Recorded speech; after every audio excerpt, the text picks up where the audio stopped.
Enigmas y paradigmas del siglo XXI. Muy buenas tardes, amigos misterionautas. Hoy estamos con el gusto de siempre aquí en esta emisión de Enigmas y paradigmas del siglo XXI. Hoy vamos a hablar de un tópico, de un tema, de una gran controversia, un tema muy controvertido, un tema que indudablemente ha cautivado durante siglos y no estoy diciendo algo incoherente. Estoy hablando de la fascinación que ha generado durante mucho tiempo la famosa sábana santa, la síndone o sábana santa de Turín. Este pedazo de tela, esta reliquia que desde siempre, pues, como les decía, ha cautivado a los estudiosos y científicos por igual, y esto se debe a su misteriosa naturaleza.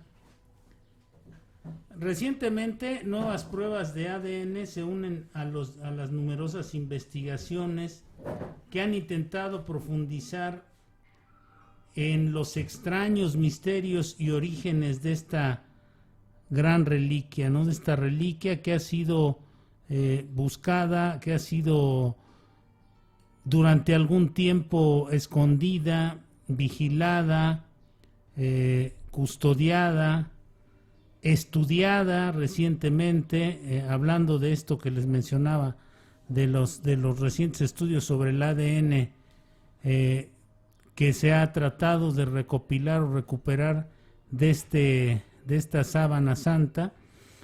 Y bueno, hoy por algún problema de tráfico, nuestro otro conductor, Marco Alejandro Hernández, está por ahí atrapado en el tráfico. Yo creo que no tarda mucho en llegar al programa, pero vamos a comenzar. Aquí en los controles y en la producción está, como siempre, este genio de la cibernética, nuestro productor y máster de los controles.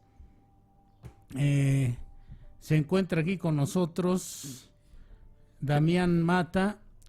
Damián, buenas tardes. ¿Qué tal? Muy buenas tardes. Bueno, pues aquí ya reportándonos aquí en el programa de Enigmas y Paradigmas del siglo XXI. Y la verdad es algo que es muy apasionante. A mí siempre me llamó la atención lo de la sábana, ¿no? Que es mucha controversia, que es verdad, que es un mito, que es una falsificación, que han hecho falsificaciones, que han hecho arreglos. Pero ahorita el profesor Tomás nos va a poner en regla y nos va a disipar todas las dudas. Buenas tardes. Buenas tardes. Bueno, pues les decía, esta reliquia tiene muchos puntos de vista, ha sido objeto de muchas afirmaciones, ha sido objeto de denostaciones tremendas. Se ha considerado, incluso por gente del mismo clero, como una falsificación, pero lo cierto es que hasta nuestros días no se ha podido comprobar, y miren que es algo para la tecnología actual, es algo que resultaría incluso hasta ofensivo en cierto sentido, el que no se pueda todavía comprobar justa y exactamente si esta famosa síndone de Turín, esta sábana santa de Turín, es verdadera, si fue el sudario donde Jesús de Nazaret, este personaje también mítico, este personaje emblemático de la cultura de buena parte del mundo, de por lo menos casi la mitad o un poco más de la mitad de los habitantes de este mundo, que hemos sido tocados por sus doctrinas, que hemos sido tocados por su manifestación en este mundo, que se dio hace más de 2000 años y que de alguna manera muy enigmática ha venido hasta nuestros días este pedazo de tela, esta sábana de Santa de Turín. Entonces, bueno, pues por aquí aparece una imagen de la sábana santa, aquí de este lado de a nuestra diestra, a nuestra derecha. Esa es una imagen donde José de Arimatea está bajando a Jesucristo, y ahí tenemos la imagen, aquí tenemos la imagen de la sábana y del rostro, de un rostro que ha sido impactante para todos nosotros. A continuación de donde está el trozo de sábana, de donde se desprende, donde dicen que está Jesucristo, en este pedazo de sábana, en este rectángulo blanco, que tiene un color pardo rojizo, que fue objeto en 1978 de un estudio serio, de un estudio a profundidad, de un estudio muy profuso, que se realizó a través de la conducción de un científico norteamericano de nombre John Jackson. Este estudió la sábana santa. Ahorita vamos a hablar, aquí van a estar pasando algunas imágenes que ustedes van a ver. Voy a ir explicando este asunto del sudario, y en algún momento también voy a hablarles sobre estas imágenes que están a nuestro lado derecho. Y bueno, pues el lienzo es una sábana pálida de lino. El lino era una tela bastante cara en aquel entonces, de aproximadamente 4.5 metros o 14 pies de longitud, de largo, y que podría ser considerada de escaso interés de no ser por estas características que les mencionaba, de no ser por esta especie de impresión, que también mucha gente dice que pudiese tratarse de la primer fotografía que se realizó en el mundo. Podría tratarse, a decir de algunas personas, de una fotografía, de una prueba, de un ensayo de fotografía,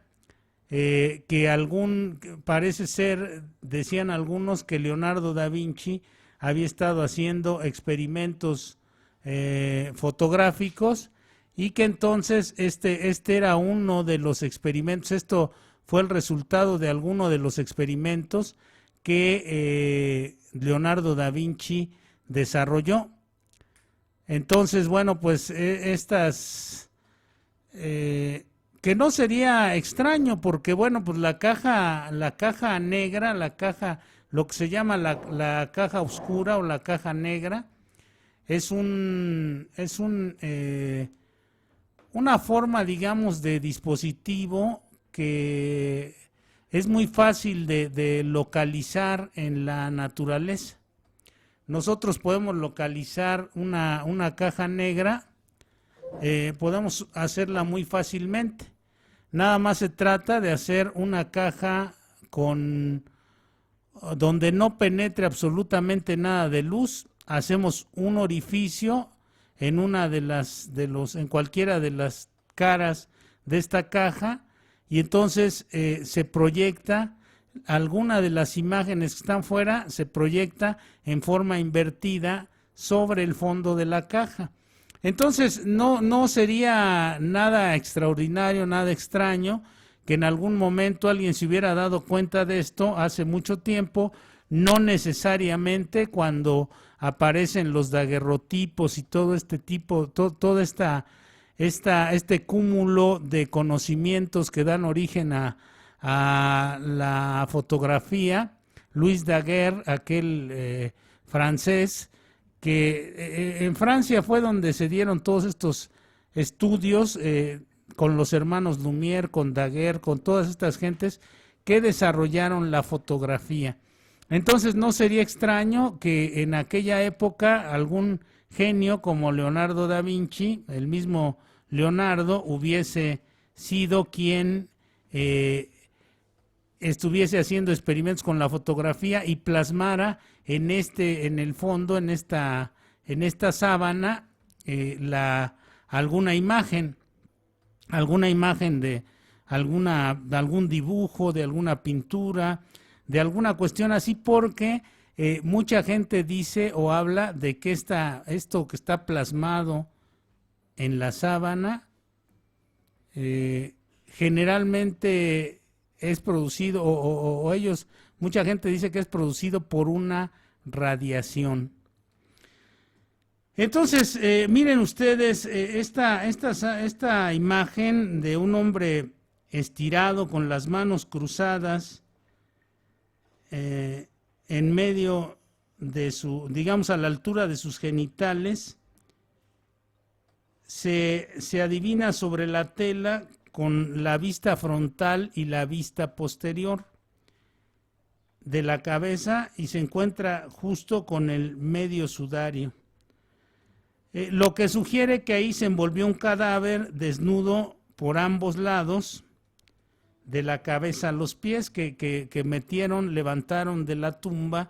Hay que recordar la historia bíblica, donde nos dice que Jesús de Nazaret fue aprehendido por los soldados romanos, que fue brutalmente golpeado, que fue juzgado, después fue brutalmente golpeado, liberaron a un ladrón, a Barrabás, y dejaron a Jesús condenado a muerte, y entonces lo hicieron escarnio de él, lo maltrataron, lo golpearon, según estos pasajes bíblicos, en una forma brutal, en una forma terrorífica, con látigos, con puntas de metal y cosas de este tipo.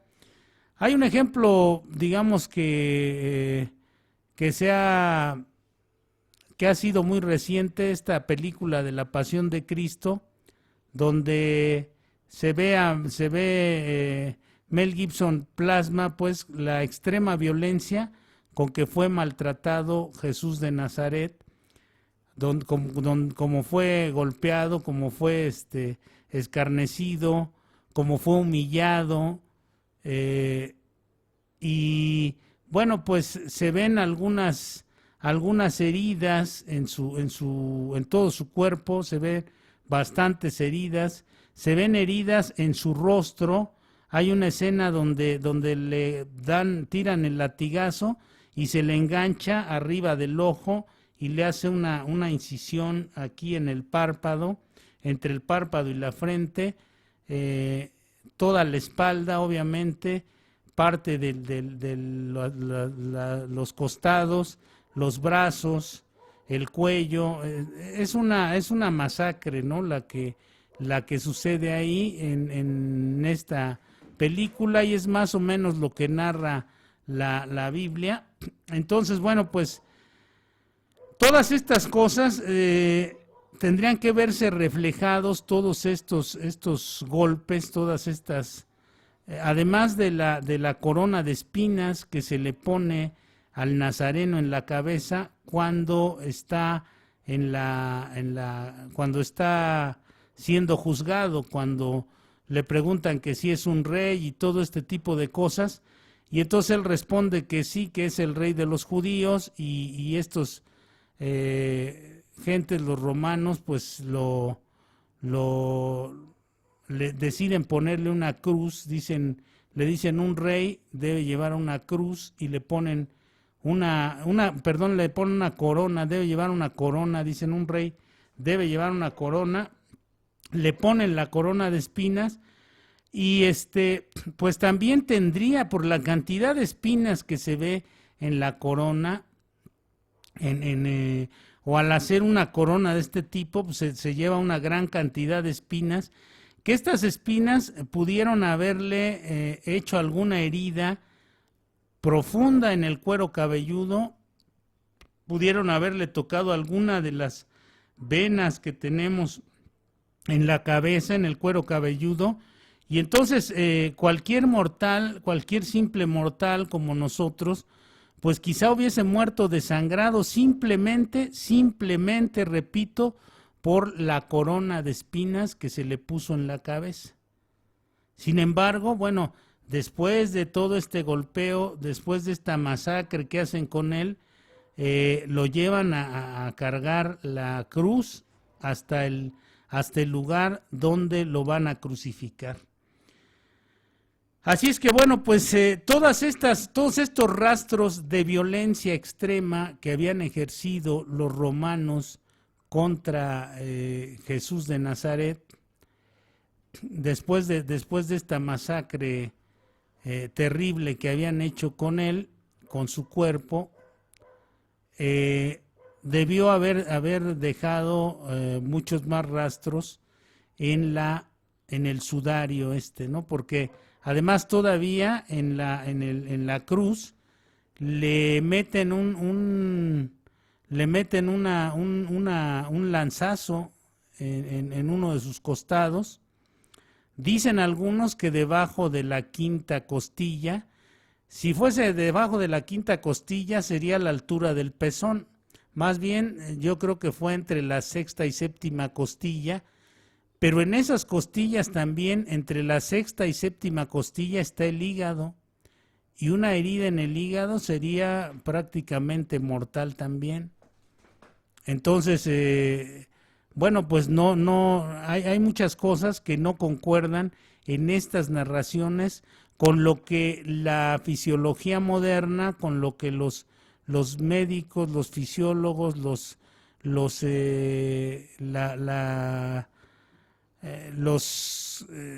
que se dedican a este tipo de ciencia, de la medicina, podrían refutar de alguna forma, ¿no?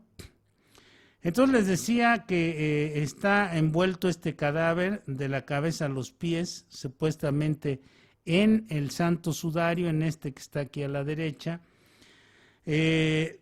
y las imágenes del lienzo revelan incontables y terribles heridas en el cuerpo. Eso más o menos tiene alguna concordancia. Cuchilladas, carne arrancada, perforaciones y marcas de azotes. Fíjense, cuchilladas, carne arrancada por esos picos que les decía que tenían los látigos, perforaciones en el cuerpo y marcas de azote.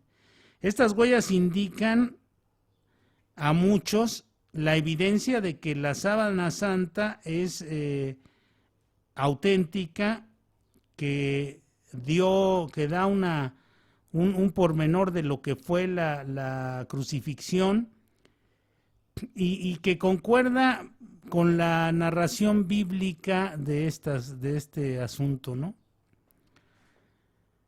El registro histórico, si nosotros hablamos del registro histórico de estas cosas, de esta sábana santa, lo ubica cronológicamente a principios del siglo XIV, más o menos. Los estudiosos debaten su posible existencia antes del 1390, definiendo el periodo anterior como muy turbio, e incluso en la época medieval ya habría habido discusiones acerca de la autenticidad del sudario en la época medieval, donde, bueno, pues la iglesia tenía un enorme poder y entonces estos discutían acerca de lo del sudario.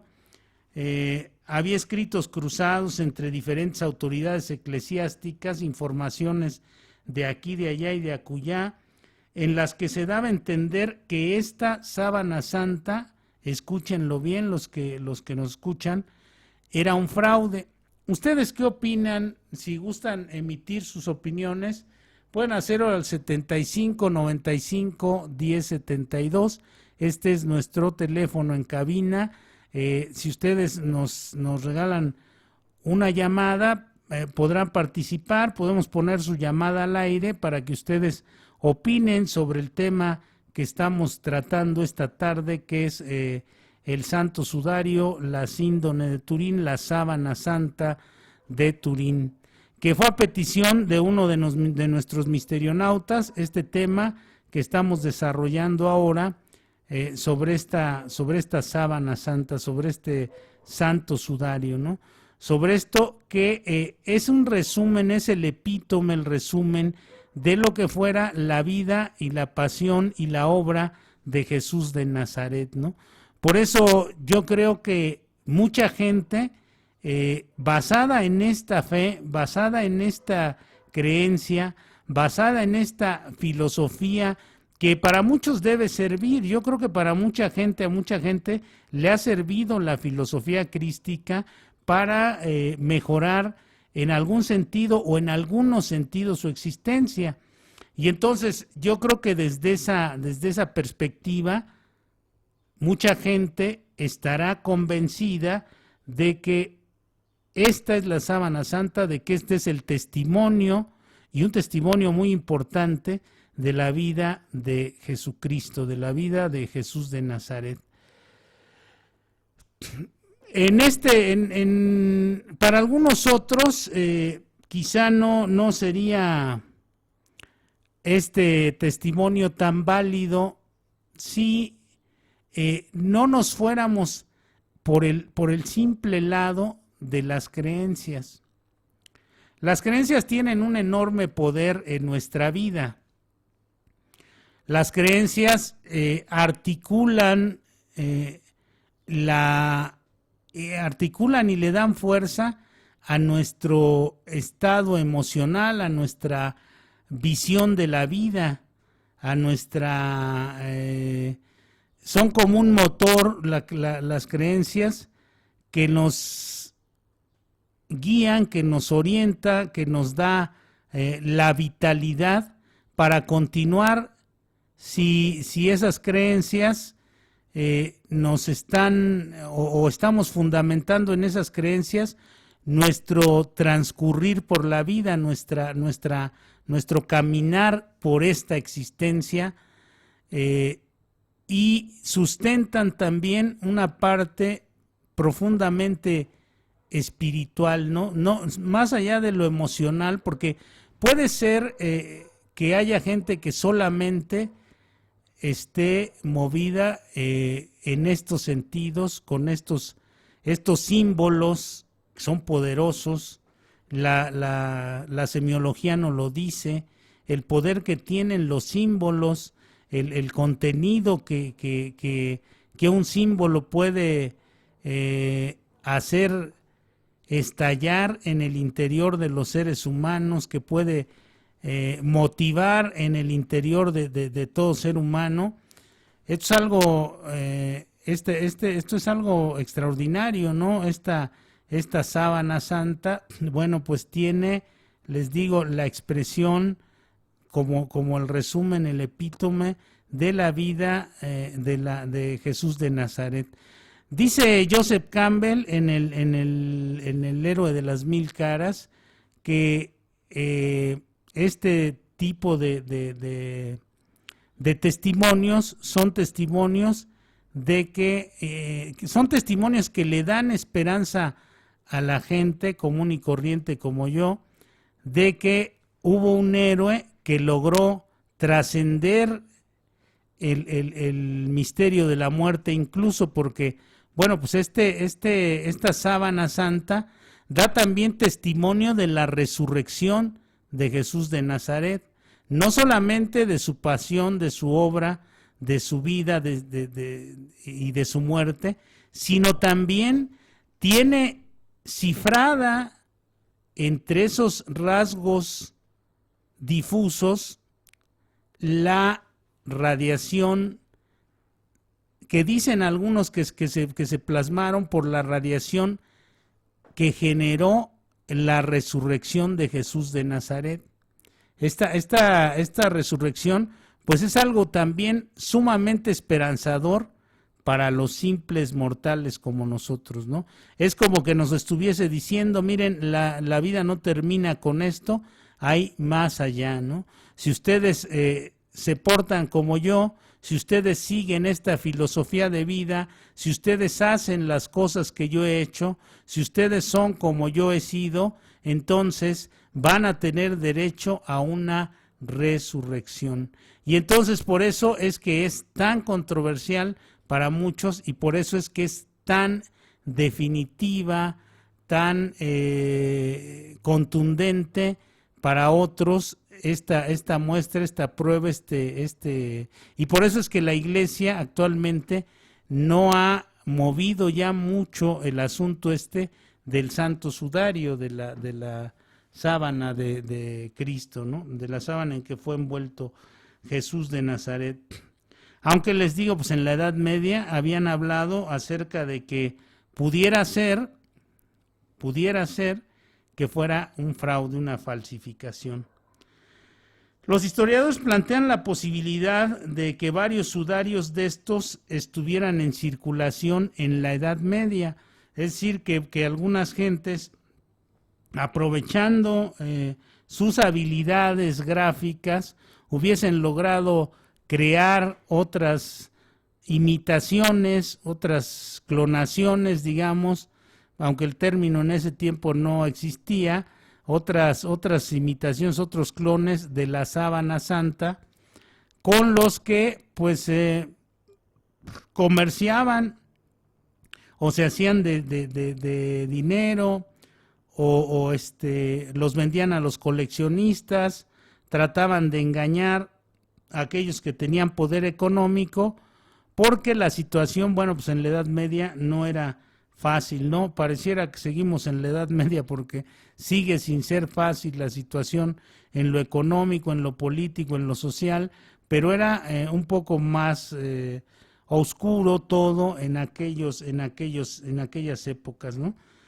Las acusaciones de fraude podrían no tener nada que ver con el lienzo que se encuentra en la Catedral de Turín y que ahora recientemente los que viven aquí en la Ciudad de México o que vienen de viaje a la Ciudad de México pueden verla. Me parece que todavía está en exhibición en la Catedral Metropolitana, aquí en el centro. Ahí estaba el Santo Sudario, me parece que todavía están exhibiéndola ahí. No estaría de más que se dieran una vuelta.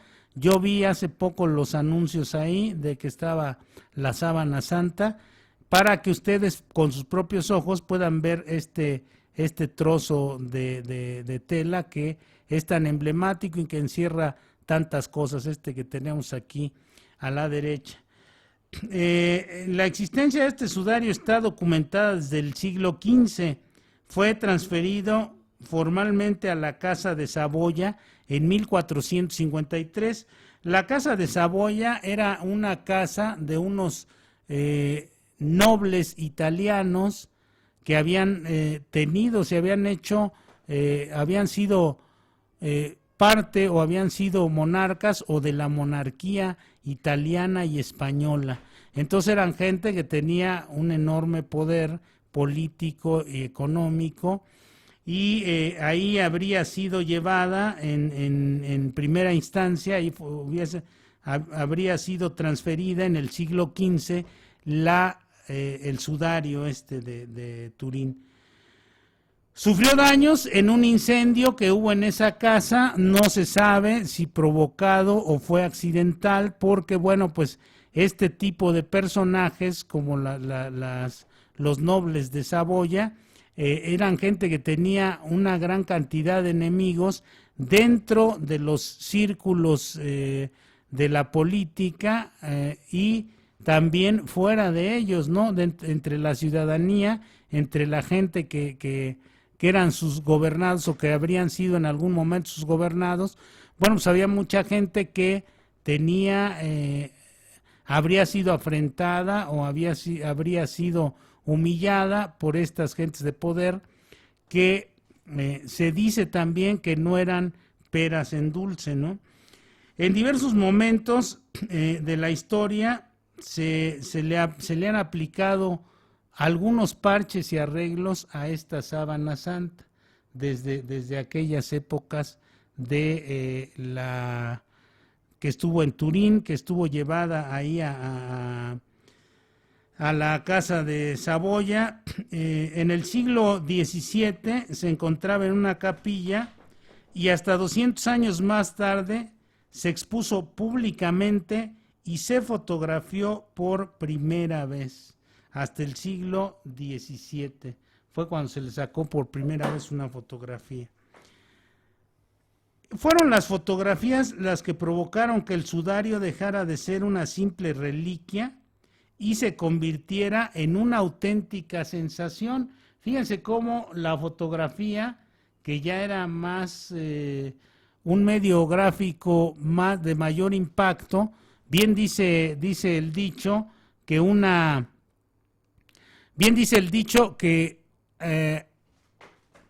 una imagen es más elocuente que 1000 palabras, ¿no? Y entonces, bueno, pues estas imágenes ya no solamente era no era la descripción de boca en boca de aquellos que habían visto la sábana y les decían la experiencia de vista, la experiencia que habían tenido con esta sábana santa, sino que ya habría fotografías en ese entonces, en el siglo XVII, y hasta 200 años más tarde, hasta el siglo XIX, ya que fue fotografiada y fue públicamente ya más famosa. Digamos que saltó a la fama cuando apareció la fotografía. Entonces, las fotos no parecían demasiado interesantes por sí mismas hasta que comenzaron a ver los negativos, en los cuales se detalla la imagen de un hombre de barba y cubierto de heridas. Se hizo claramente visible este asunto, ¿no? Ya a través del negativo, porque bueno, pues en las imágenes tomadas de la fotografía normal no se veían estas cosas, pero a través del negativo aparecen estas otras. Ahorita en la siguiente imagen de las que estamos viendo, aquí aparece ya el rostro, este rostro que está enseguida de la sábana. Ese es el rostro del negativo, el que aparece en el negativo. En ese momento, en el momento en que aparece este rostro, es cuando se da ya donde tiene un giro dramático este asunto de la sábana santa, ¿no? Se había sospechado hasta entonces que las manchas e imágenes habían sido pintadas sobre el lienzo de lino por algún artista en algún momento de la historia de esta sábana, que algún artista habría agarrado el pincel y se habría puesto a trabajar sobre la sábana para darle quizá algunos matices, algunos efectos más dramáticos, lo que resultó que no fue cierto, ¿no? Las imágenes no fueron pintadas, pero este descubrimiento del negativo, de la imagen del rostro, cambió todas estas teorías y convenció a muchos de que las imágenes eran producto del sudario de un cadáver humano real, de un cadáver de una persona con características similares a las de Jesús de Nazaret. Algunos cristianos creen que la imagen fue proyectada del cuerpo de Jesús a la tela gracias a una emisión de luz divina o energía tras su resurrección, lo que les comentaba hace un momento, ¿no?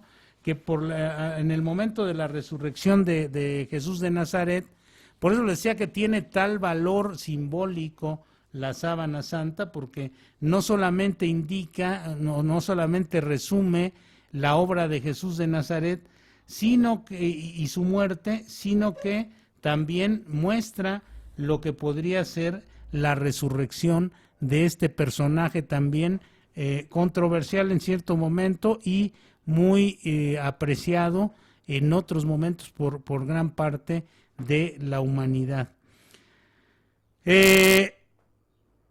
Yo creo que vamos a ir a los saludos y vamos a ir si hay preguntas, vamos a ir también a un corte y regresando continuamos con este tema, vamos con el desenlace, que es una parte muy interesante. Vamos a ir haciendo un análisis pormenorizado de algunas de las cosas que pudieran ser en cierto sentido ilógicas o incongruentes con lo que dicen los médicos forenses, lo que dicen también los fisiólogos.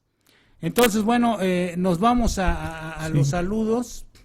Sí, claro, pues aquí está reportando la persona que comentó, bueno, más que nada propuso el tema de la sábana. Dice, saludos al maestro Tomás, estoy muy emocionada ya que yo propuse ese tema.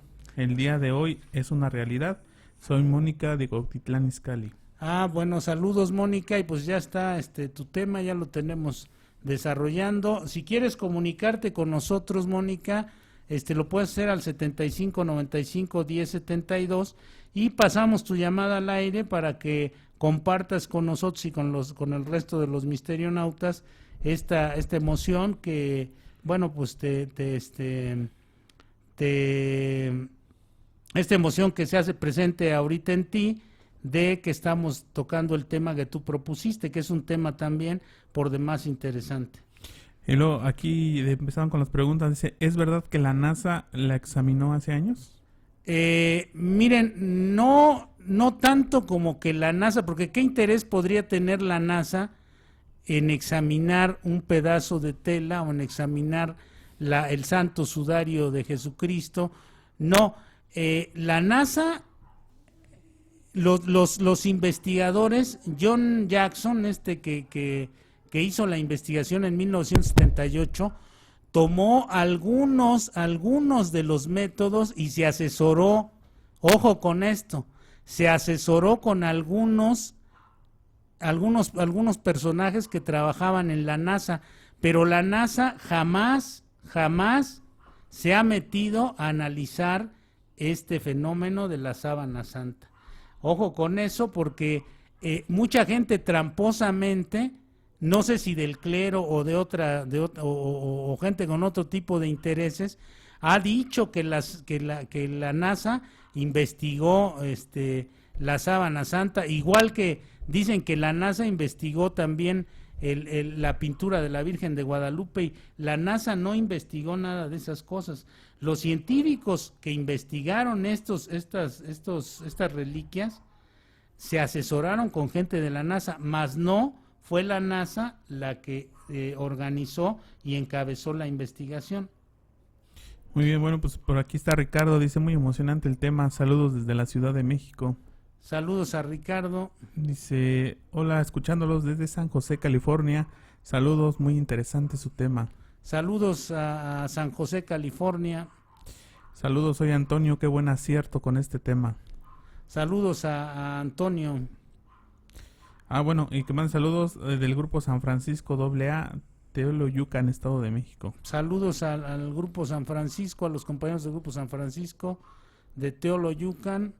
Y bueno, si quieren ustedes hacer sus comentarios, si quieren ya que pasemos sus llamadas al aire para hacer un poco más interactivo el programa, nos gustaría que se comunicaran con nosotros y podamos ir trabajando con ustedes, ¿no? En conjunto con ustedes para que se enriquezca más el programa, ¿no?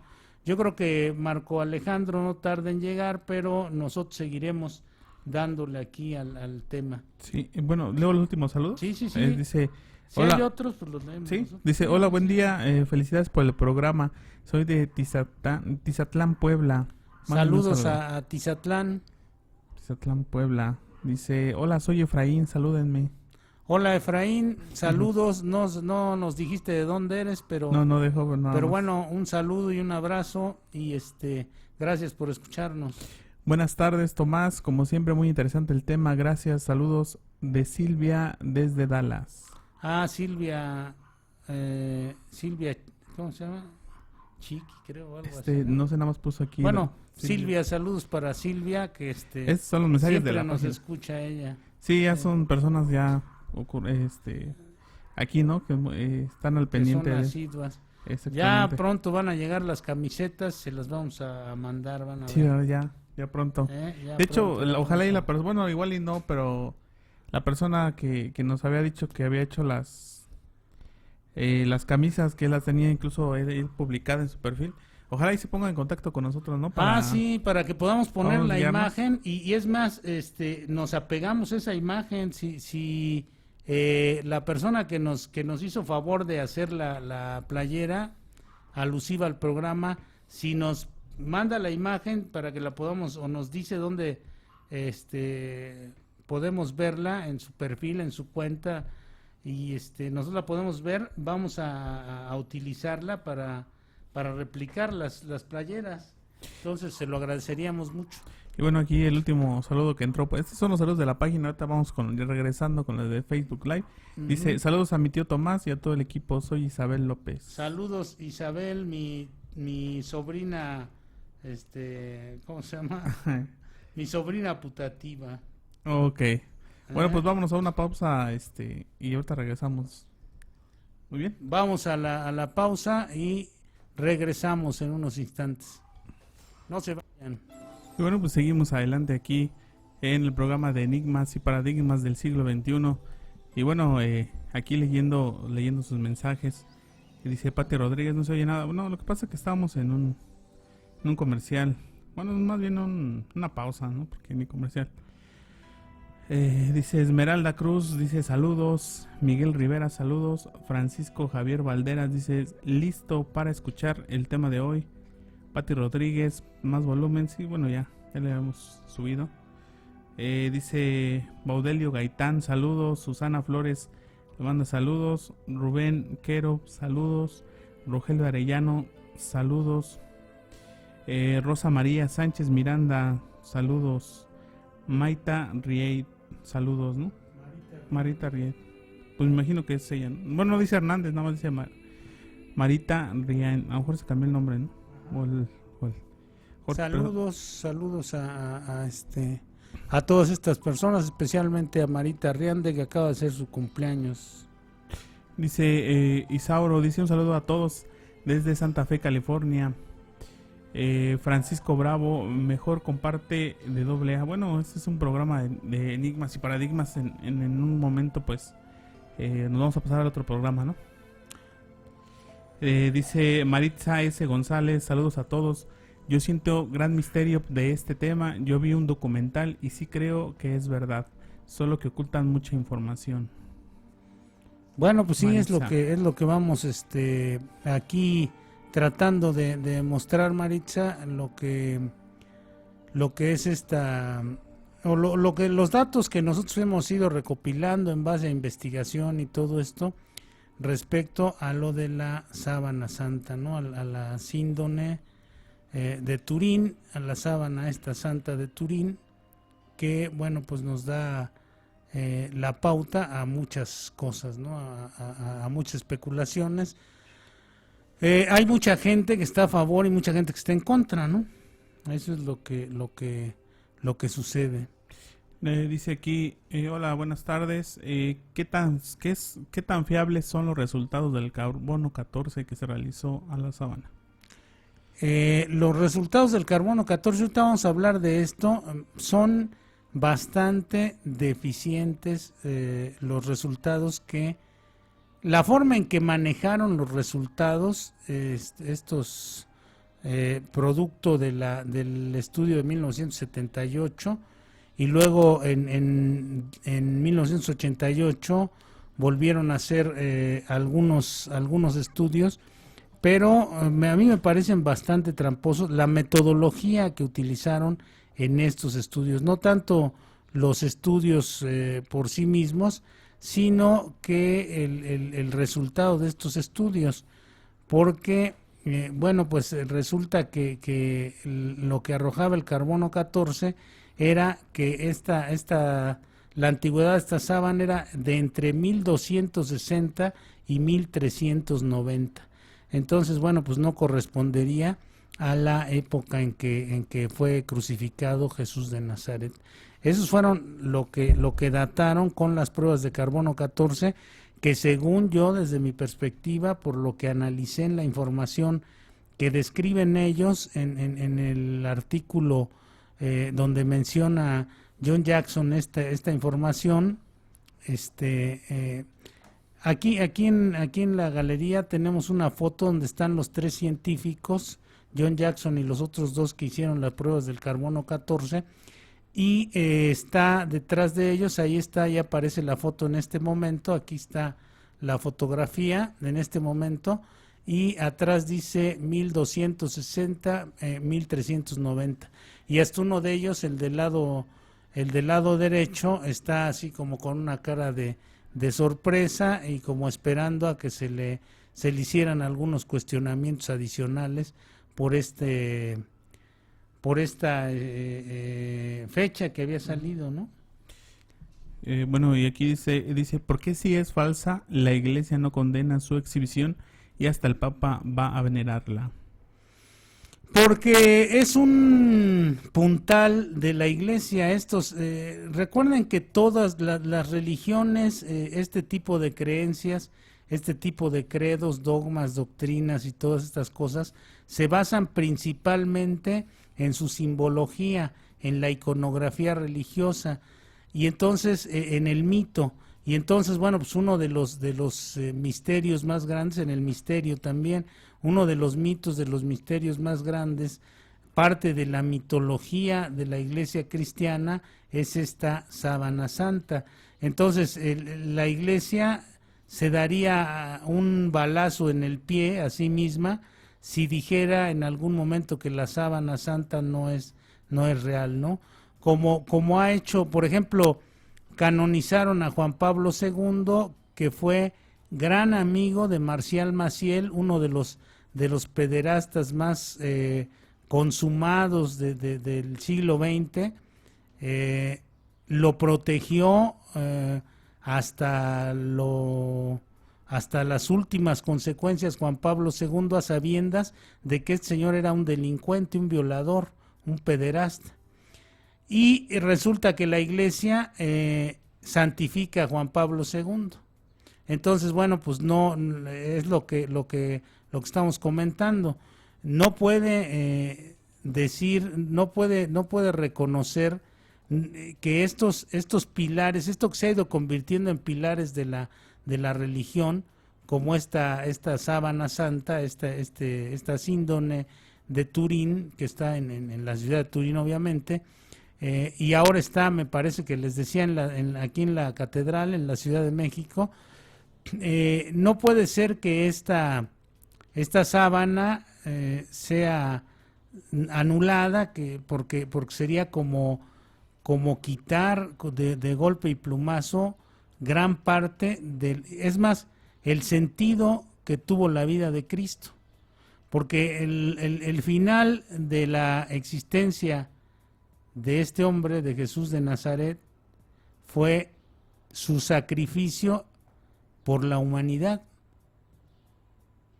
Él, entre comillas, se sacrificó por los pecados de nuestra humanidad. Y entonces, si en algún momento se dijera que esa no es la sábana santa, que el cuerpo que estuvo envuelto ahí no era el de Jesucristo, entonces la Iglesia perdería uno de sus más grandes descubrimientos, de sus más grandes misterios, de sus más grandes símbolos. Entonces, te ponía el ejemplo de lo de Juan Pablo II, porque esa es la cuestión, ¿no? La Iglesia no puede en ningún momento decir que esto no fue así. Y dice, ¿la sábana santa es una reliquia? ¿Puede ayudar a la fe? Claro que es una reliquia y es Sí, tiene razón este misterionauta. Gonzalo Hernández. Gonzalo Hernández tiene mucha razón. Es un símbolo de fe, es como la cruz donde crucificaron a Cristo, que ya no hay más que unas astillas por ahí que de repente ponen en algunas, en el Vaticano y en algunos otros lugares. Ponen ahí, o en alguna iglesia por ahí ponen unas astillas diciendo que eso es parte de la cruz donde pusieron a Jesús de Nazaret. Entonces, bueno, pues sería sería un revés muy fuerte a la Iglesia Católica si se descubriera o se dijera abiertamente y ellos reconocieran que la sábana santa no es el sudario en el que fue envuelto Jesús de Nazaret. Bueno, pues hasta aquí ahorita son los mensajes que han entrado. Muy bien, seguimos aquí atentos por si nos llama nuestra amiga que nos hizo favor de sugerir el tema, para que podamos pasar su llamada al aire y bueno, pues ella nos dé su opinión. Aquí las opiniones de ustedes son muy valiosas para nosotros. Fíjense, por ejemplo, hay algunas incongruencias, algunas inconsistencias, donde se supone que tiene que Jesucristo fue clavado en la cruz. Siempre nos sacan que fue aquí en la palma de la mano, que aquí le metieron los clavos en las palmas de las manos. Si a alguien le metieran los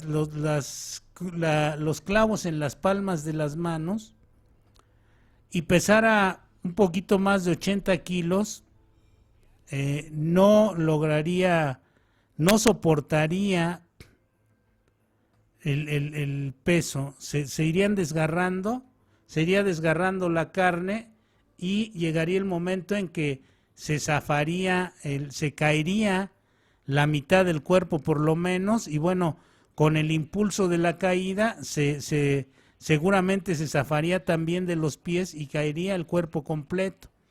Ahora, la crucifixión era un método no solamente de castigo para el crucificado, era un método de castigo y de intimidación para el pueblo raso, para el pueblo en general. Crucificaban a la gente para darle un escarmiento a la gente, para darle un escarmiento al pueblo. Crucificaban a alguien y lo ponían en la plaza pública para que la gente viera que no debían actuar así, que no debían pensar como esa persona, porque el castigo sería que los crucificaran. Y entonces, si los romanos tenían una práctica enorme, porque uno de sus métodos más comunes de castigo y de intimidación al pueblo era la crucifixión. Y entonces, si estos hombres crucificaban a la gente para darle escarmiento al pueblo, es poco probable que le hubieran metido los clavos en las palmas de las manos como lo ponen en las películas. No tendría que haber sido en las palmas de las manos, tendría que haber sido en otra parte de la mano. Hay una parte de la mano que está no exactamente en la palma, hay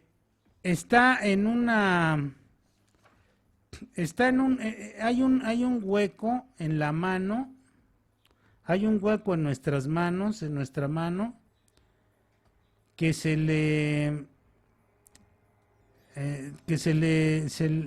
donde sí podría de alguna forma, y se ha probado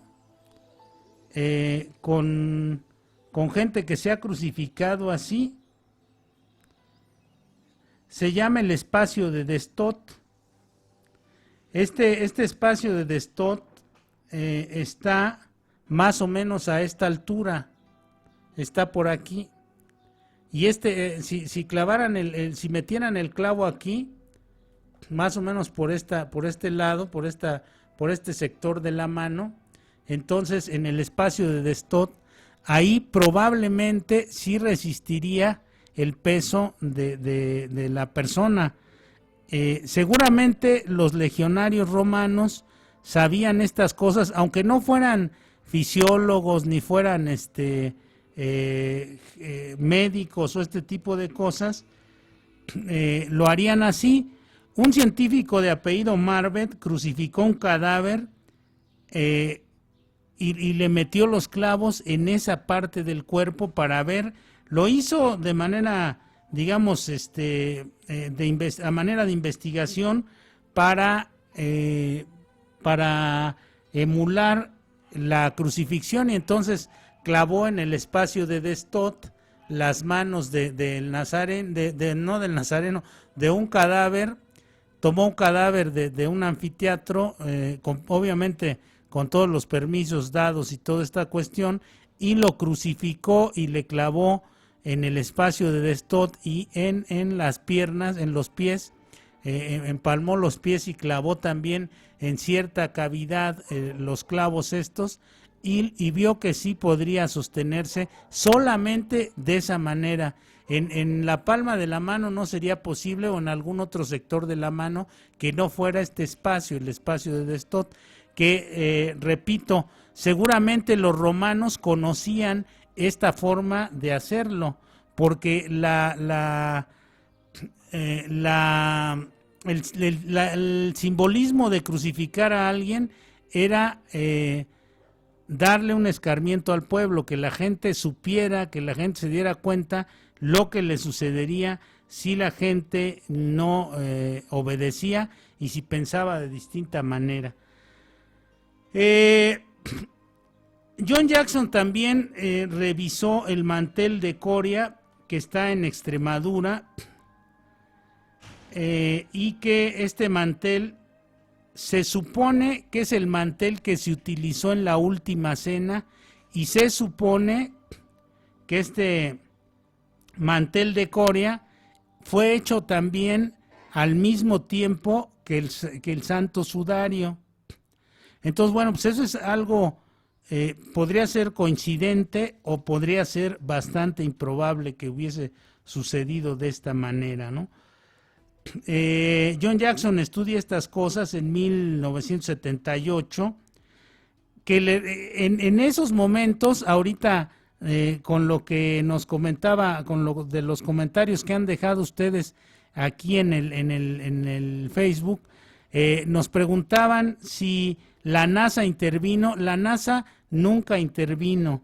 John Jackson encabezaba el grupo de científicos que hizo el estudio, los que revisaron el mantel de Coria y el Santo Sudario, y de alguna forma fueron a buscar a gente de la NASA para que les ayudaran con algunas cosas, merced a la tecnología que tenía la NASA, pero la NASA como tal nunca, esto que quede muy claro, nunca se puso a investigar sobre la Sábana Santa, ni sobre la Virgen de Guadalupe, ni sobre estas cosas, porque luego alguien de manera yo creo que maliciosa o malintencionada, dice que la NASA hizo estudios sobre el sudario, que hizo estudios sobre la Virgen. No es cierto. Consultaron científicos de la NASA o utilizaron o pidieron ayuda para ciertos estudios en la NASA, pero que la NASA hubiese dicho vamos a estudiar el Santo Sudario o el mantel de Coria o esto, no es cierto. Entonces, bueno, este mantel de Coria lo revisaron. Supuestamente el mantel de Coria se los dio José de Arimatea. Y este señor José de Arimatea, bueno, pues debieron haberlo canonizado también a don José de Arimatea, porque realmente este señor está a un nivel casi de Avatar, ¿no? Porque este cuate, don José de Arimatea, es un personaje que, fíjense, aquí lo tengo a mi derecha. José de Arimatea es el que recibe el cuerpo de Cristo. Pero antes ahí está la imagen donde le están dando a él el cuerpo de Cristo. José de Arimatea, este señor de la barbita ahí que ven ustedes, ese señor pertenecía al Sanedrín judío, era un sacerdote judío, era de la provincia de Arimatea. ¿Qué tenía que hacer donde crucificaron a Cristo? Vayan ustedes a saber, pero bueno, estuvo en la crucifixión. Pero antes de eso, José de Arimatea es el que les da el mantel, les da los insumos para la última cena a Jesucristo y a los 12 apóstoles. ¿Por qué? No lo sabemos. ¿Cuál fue su relación con estos? ¿Por qué fue tan bondadoso siendo sacerdote judío con ellos? No lo sabemos. Vamos a darle el beneficio de la duda. Pudiéramos pensar que, bueno, pues la elocuencia de Jesucristo, su personalidad, sus milagros, todas estas cosas, si es que así sucedieron como son narradas en la Biblia, hubieran convencido a José de Arimatea de colaborar con ellos. Bueno, pues les da la casa, les da el mantel, les da la mesa, les da los insumos para que hagan la última cena.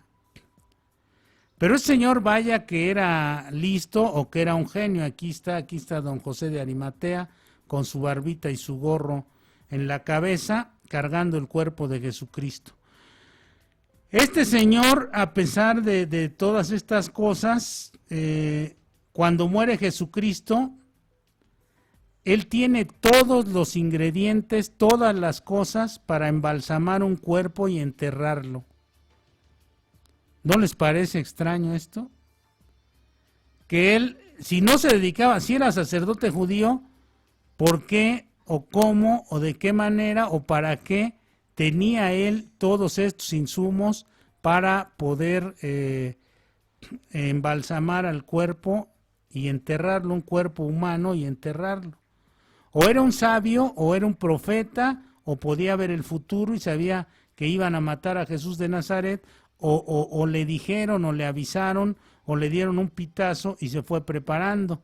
Pero bueno, cualquiera que haya sido la cuestión, a este señor entonces le debería mucho la Iglesia Católica, como si él ya supiese que todo pasaría, o como si fuese una especie de genio que hubiera entendido todas las cosas que vendrían, que iban a suceder, y entonces está listo para ayudar, para asistir a Jesús de Nazaret. Ahora, hay una particularidad en la que no debemos caer.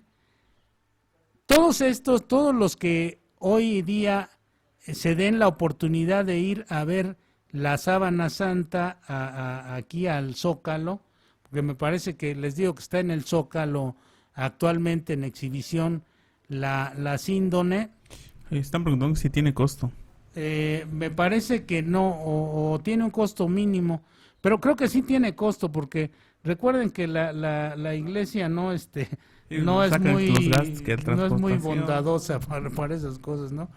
Entonces tiene uno que dar un donativo voluntario, me parece, o un donativo ya establecido para que vayan a verla. No le estoy haciendo promoción, pero no caigamos en la pareidolia.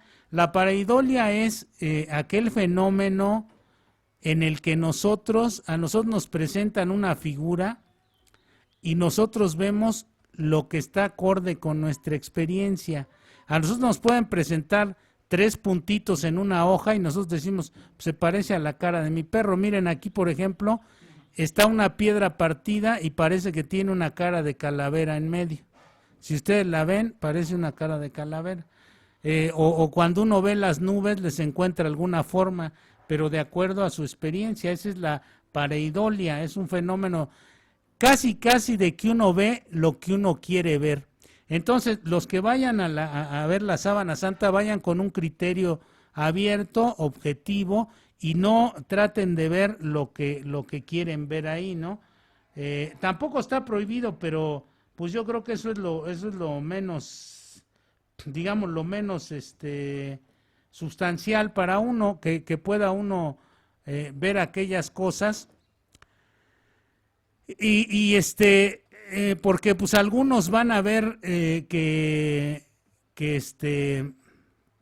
algunos van a ver ahí a Cristo, otros van a sentir alguna emoción especial, pero es porque estamos precargados. Esta palabra pareidolia viene de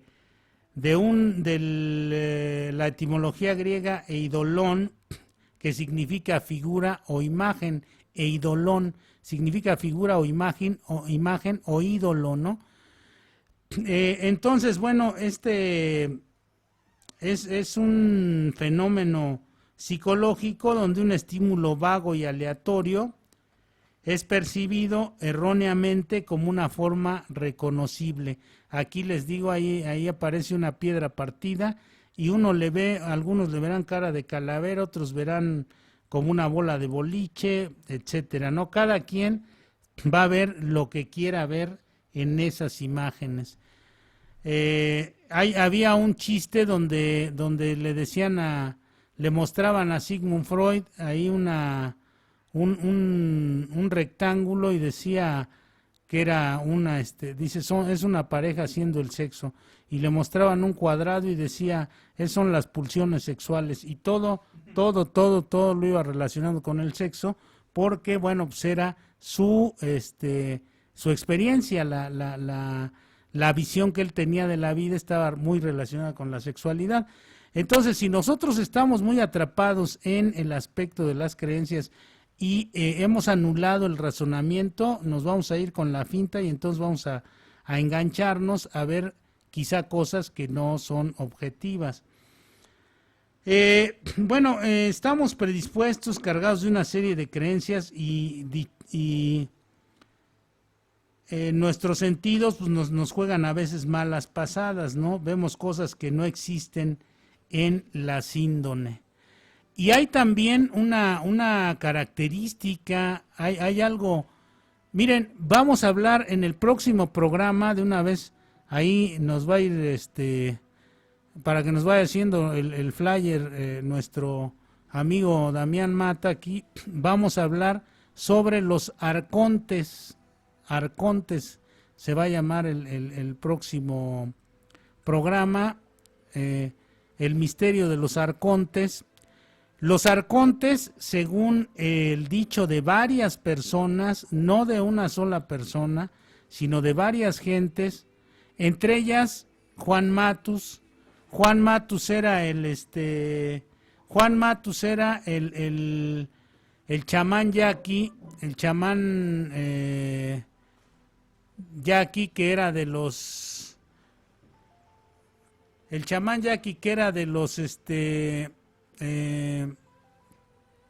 de allá de Sonora, y que es el que ayuda a este señor, que ayuda a Carlos Castaneda a que elabore su tesis sobre brujería. Y bueno, no solamente se convierte en una tesis, sino que se convierte en una forma de vida para Carlos Castaneda, que después practique el chamanismo como forma de espiritualidad. Este señor habla de que desde el fondo del universo vienen una serie de seres, depredadores, les llama él, que son parásitos mentales y que nos inyectan una serie de ideas y que nos conectan a frecuencias erróneas para que nosotros estemos bajo su completo dominio. Esos son los arcontes, los parásitos mentales. Ahí también vamos a hablar sobre lo que...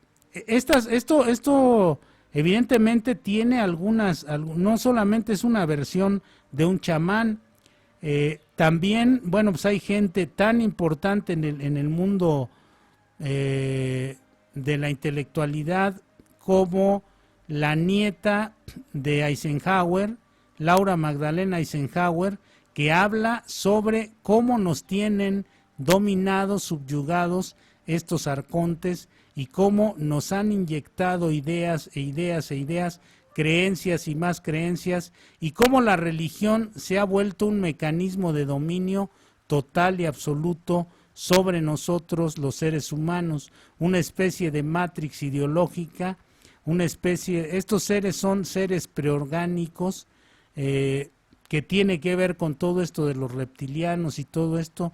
David Icke también ha hablado sobre este asunto, mucha gente ha hablado sobre estas cosas, ¿no? Entonces, bueno, pues vamos a hablar sobre este asunto, que también puede conectarse con esto de lo que estamos viendo, con la ideología que nos ha sido inyectada para que podamos reconocer este tipo de símbolos y caer subyugados ante ellos. La única forma de liberarnos de estas cosas es haciendo una verdadera conciencia objetiva,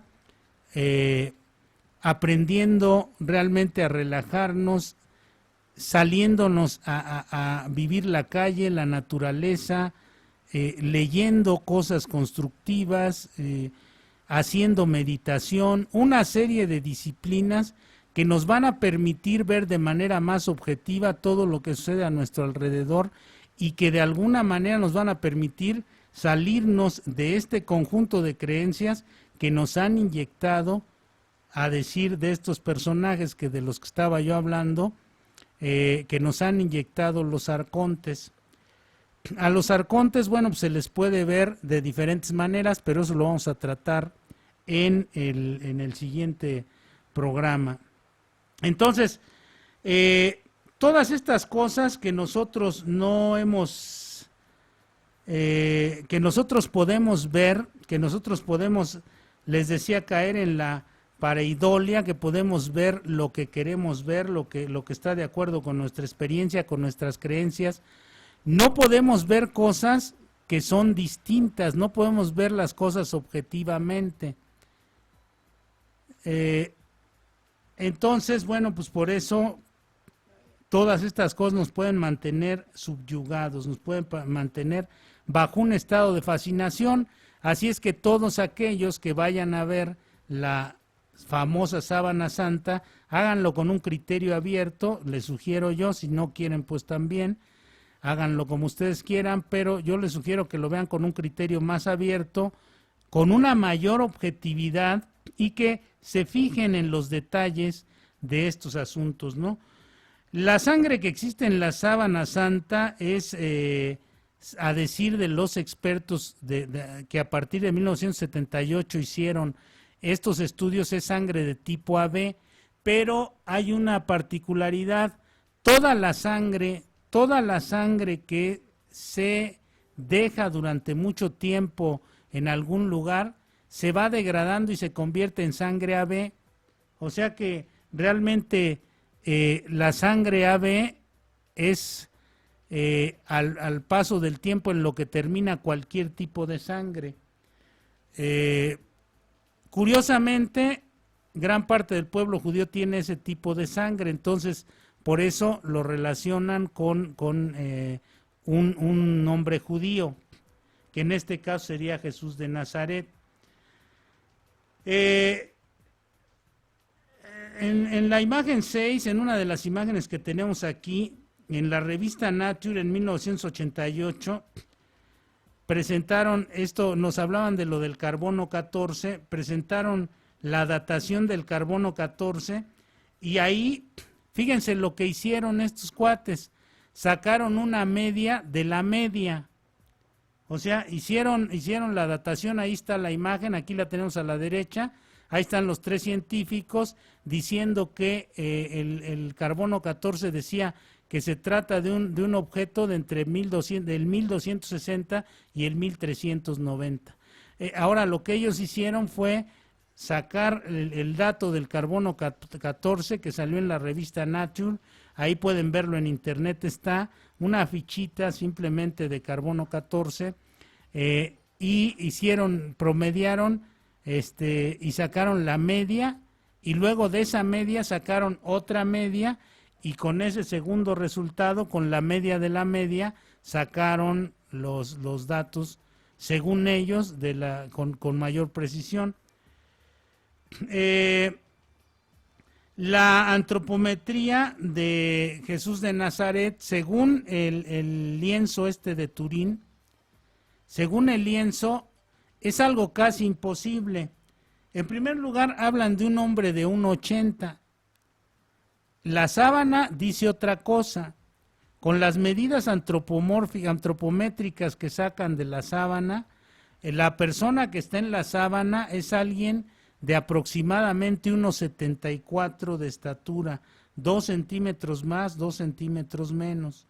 La estatura promedio de los judíos en la era en que aparece Jesús de Nazaret era de 1,70. Era casi imposible que alguien midiera más de 1,70. Entonces estamos hablando de que si medía 1,74 era un hombre gigante para la época, 4 centímetros más del promedio normal de esa época. Y algunas gentes religiosas, de los primeros que empezaron a estudiar la sábana, hablan de un hombre de 1,80, que es más improbable todavía. Entonces, bueno, vamos a conceder el beneficio de la duda y pensar que Jesús de Nazaret sí medía 1,74. Vamos a ponerlo así. Entonces, medía 1,74 y sí estuvo envuelto en esa sábana, ¿no? Decían que era robusto y que medía 1,80 y todo ese tipo de cosas. Bueno, pues si dicen que estaban las heridas en las palmas de las manos, por la estatura y el peso que tendría, si era un hombre de 1,80 robusto, se hubiera caído de la cruz. Si hubiese caído de la cruz. Entonces, seguramente sabían la técnica de dónde poner los clavos. Los clavos que encontraron en Escocia, encontraron cientos de clavos, miles de clavos en Escocia, que decían que eran clavos romanos y que algunos de esos clavos se habrían utilizado en la crucifixión de Cristo, pero era como buscar una aguja en un pajar o en 2 pajares. Eran clavos de 15 centímetros. Juan José Benítez muestra unos clavos de entre 20 y 25 centímetros y según Juan José Benítez, este escritor extraordinario de misterios, un hombre muy inteligente y muy bien documentado, dice que con clavos de entre 20 y 25 centímetros se habría crucificado a Jesús de Nazaret, que eso es más probable que aquellos clavos que trataron de en algún momento meternos o vendernos la idea de que habría sido crucificado con esos. Entonces, como ustedes ven, hay una serie de incongruencias, de inconsistencias en este asunto de la sábana santa.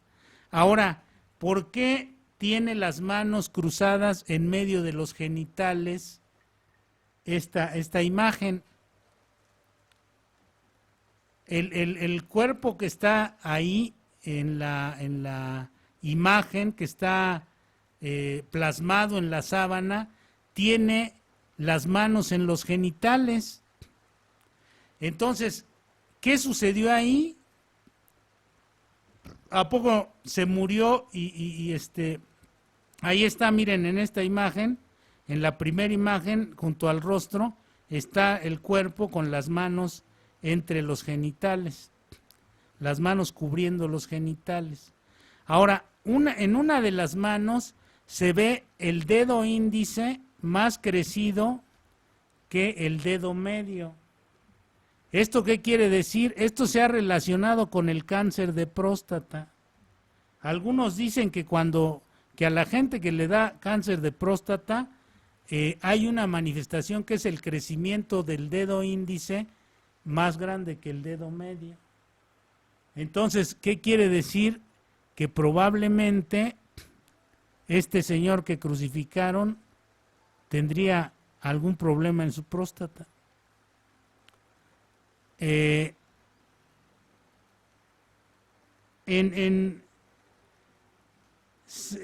muestra una imagen de unas manos con una mancha a la altura de la muñeca, en la que infieren que es uno de los orificios de la de los clavos. Ya hablamos del experimento de Marvet, que dice este señor Marvet que se tendría que clavar en una de las cavidades más en una de las cavidades de aquí alrededor de la abajo de la entre los pliegues de la muñeca y la mano hay aquí una cavidad donde se tendría que hacer el clavado, no en las palmas de las manos.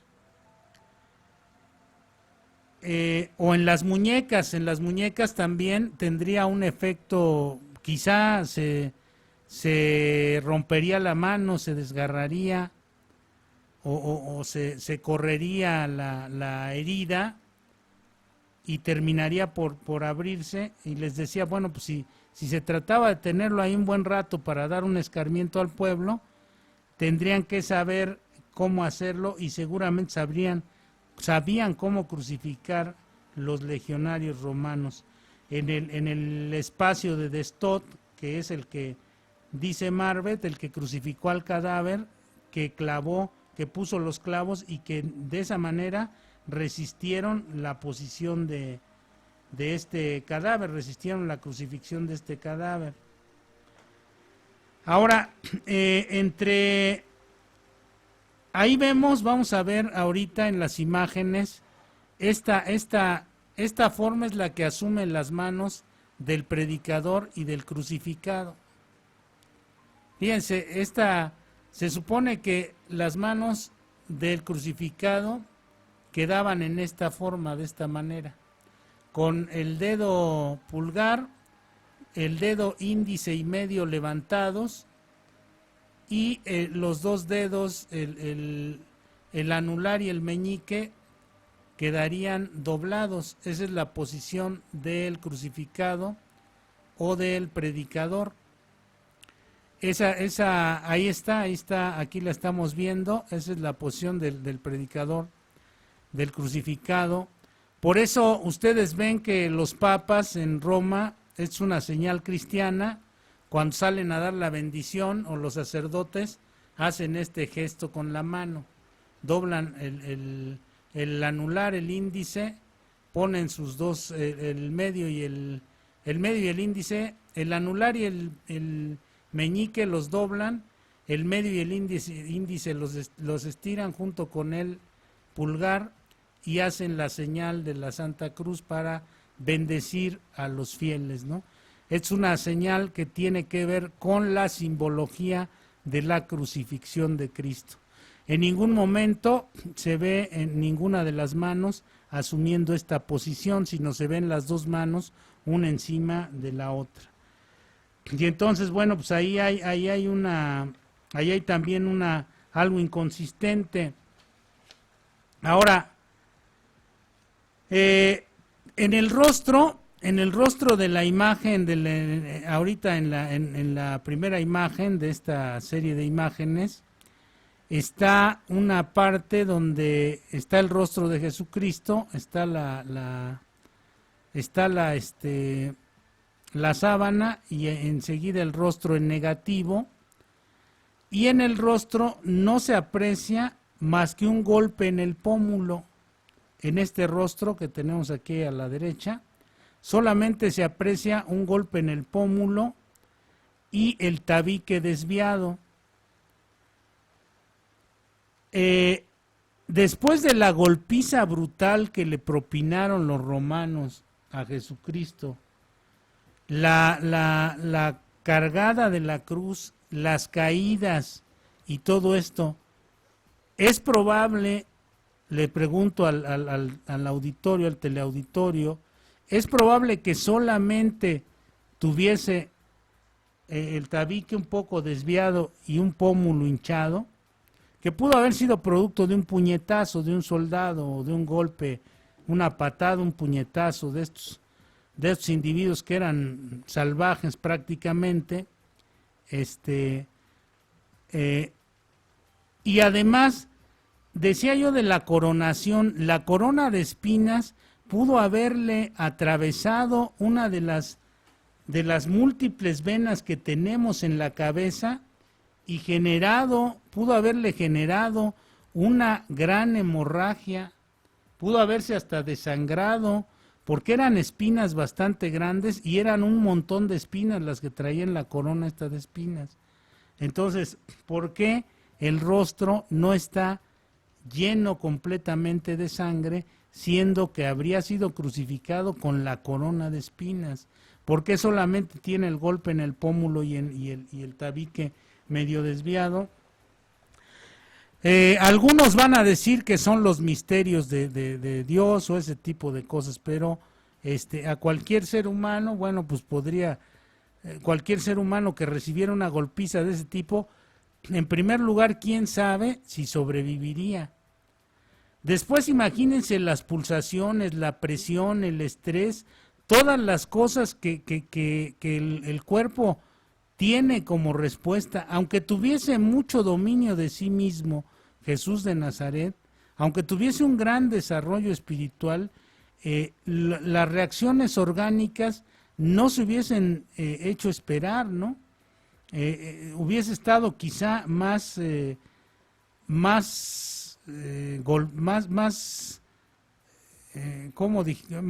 shock, ¿no? Hubiese estado más en un estado ya de sacudimiento total, de una tensión y una desesperación terrible. Pero vamos a suponer que tenía tal dominio que todo esto no lo afectó. La lanzada que les decía que le metieron, que dicen que le metieron por un costado en el espacio, en el quinto espacio intercostal, que esa sería el quinto espacio intercostal, sería la altura del pezón. Entonces, bueno, meterle una lanza ahí a alguien, pues sería difícil, y además en la imagen que está en la sábana se ve más abajo la herida, más bien entre el sexto y el séptimo espacio intercostal, y a esa altura está el hígado. Entre la sexta y séptima espaciada intercostal se encuentra el hígado.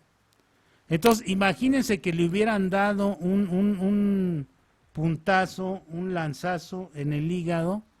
Bueno, pues lo que hubiera sucedido es que seguramente hubiera muerto más rápido de lo que se supone que murió. Ahora, otra de las cosas que a mí me causa alguna interrogante mayor es, les decía yo, y esto lo dejé para el final, ¿por qué tenía las manos cruzadas en los genitales? ¿Por qué estaba tapando sus genitales el cuerpo impreso en esta sábana? Ahí está, ahí lo tenemos. ¿Por qué está con los genitales tapados? Bueno, pues está con los genitales tapados porque evidentemente quien hizo esta impresión no quería que se viera si estaba circuncidado o no. La circuncisión era obligatoria entre los judíos. Entonces, si Jesús de Nazaret era judío, debió haber estado circuncidado. Pero probablemente el autor de esta obra, el autor de esta imagen, tenía dudas en eso y decide, en lugar de poner las manos en otra posición, tapar los genitales para no tener que poner ahí alguna o para no evidenciar que no sabía si Jesús estaba circuncidado o no. Entonces, bueno, imagínense, todas estas cosas dan por resultado que uno se quede en el mismo estado de antes, ¿no? Que uno piense que es probable que esta imagen de la sábana santa no sea una imagen original, que este personaje que está ahí en la sábana santa no sea Jesús de Nazaret, y que la sábana santa, bueno, pues no se trate más que de un símbolo de la iglesia para continuar con su reinado, con su poder, con el dominio que ejerce sobre las masas. Esa es mi conclusión. Yo creo que esto de la sábana santa es más bien un recurso fraudulento, esgrimido para continuar con el dominio de 2000 años y poderlo prolongar otros 2000 o no sé cuántos años, ¿no? Pero bueno, pues seguirá habiendo investigaciones, seguramente seguirá habiendo otros personajes que buscarán de alguna manera denostar y otros autentificar este asunto. Y bueno, pues lamentablemente no hay tiempo para más. Vamos a irnos a los últimos saludos del Facebook Live, de la página. Y bueno, Damián, pues no sé cuál sea tu conclusión de todo lo que hemos estado aquí hablando sobre la sábana santa. ¿Tú qué piensas respecto a esto? Y nos vayamos a los saludos. No, pues bastante, pues no sé, o sea, hay mucha gente que lo apoya, como usted dice, hay mucha gente que no cree, ¿no? Y ahora sí que al final de cuentas, pues no sé, ¿no? Esto siempre va a prevalecer. Ahorita la sábana santa, yo creo en 2000 años van a inventar otra cosa para tener el dominio de otros 2000 años, ¿no? O sea, te das cuenta cómo ellos no dejan ahora sí que campo, ¿no? Para que no tengan el dominio, ¿no? O sea, si esto fue bueno en nuestra era de alguna forma, o por estos tiempos, la sábana santa, yo creo que se van a, no sé, o sea, van a inventar otra cosa, o van a tener pues el dominio. O sea, yo creo que esa es su visión de ellos, ¿no? Tener el dominio y prevalecer y estar presentes, ¿no? Claro, sí. Y bueno, pues vámonos con los últimos saludos que tenemos aquí. Dice, saludos al buen Tomás, ya estoy suscrito al canal, sugiero el tema de filosofía del FEN. Un abrazo y gracias por su programa. Filosofía del FEN. Del Feng Shui. Del Feng Shui. Bueno, pues vamos a agendarlo y pronto, como este programa, lo vamos a meter en la lista. Dice Cristina, dice, saludos, muy bueno el tema, gracias, ojalá y puedan extender el tema. Bueno, yo creo que este tema hasta aquí quedó bien, ¿no? Sí, yo creo que hasta aquí quedó bien. Vamos a, si hay algún adendum, algo que se le vaya agregando al tema, alguna noticia nueva sobre el tema, bueno, pues lo van a poder ver en el canal de YouTube, en el de Enigmas y Paradigmas, o lo vamos a decir aquí a través de la estación. Dice Crispina López, así dice Crispina. Saludos desde Coctepec, Gustavo Amadero. Dice Marisol, ¿qué pasó? No sé, algo así estaba comentando. Y aquí estaban comentando, se me pasó leer una pregunta. Dice, en realidad, ¿de qué material está hecho la sábana de Turín? Es de lino, es una sábana de lino, es una tela de lino. El lino era un material muy caro en aquella época, ¿no? Ok, bueno, pues son los saludos que entraron por aquí, por el Facebook Live y por la página. Estuvieron muy atentos a lo que estaba exponiendo. Bueno, pues les decía, no queda tiempo para más, estamos al final del programa. Saludos a todos nuestros misterionautas. Les sugerimos a aquellos que nos sugieren temas que cuando toquemos su tema, se comuniquen con nosotros, son bienvenidas las llamadas para que opinen sobre el tema, para que nos den su opinión, la pasamos al aire con mucho gusto, además de la interacción que tienen con nosotros en el chat, las pasamos al aire y todo esto. Entonces, bueno, les reiteramos que el próximo lunes vamos a hablar sobre los arcontes, el dominio de la mente, el gobierno tras las sombras que ha mantenido cautiva a la humanidad durante muchos milenios y que recientemente ha habido más indicios de esto, ¿no? Gentes ya de las élites, incluso que tuvieron que ver con algunas de estas gentes,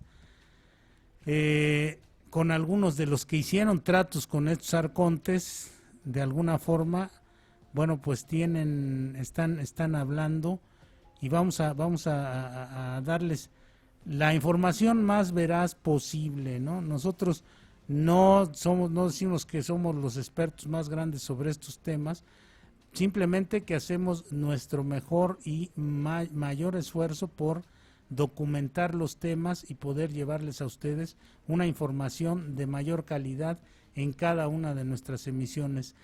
Yo les agradezco mucho, les deseo que sean muy felices, busquen parte de lo que nos distingue como seres humanos es que podemos alcanzar estados de felicidad, estados de satisfacción y no necesariamente mediante estímulos externos, mediante el dinero, el poder y estas cosas, sino podemos alcanzarlos mediante el uso de nuestra conciencia, de nuestros recursos humanos y todas estas cosas.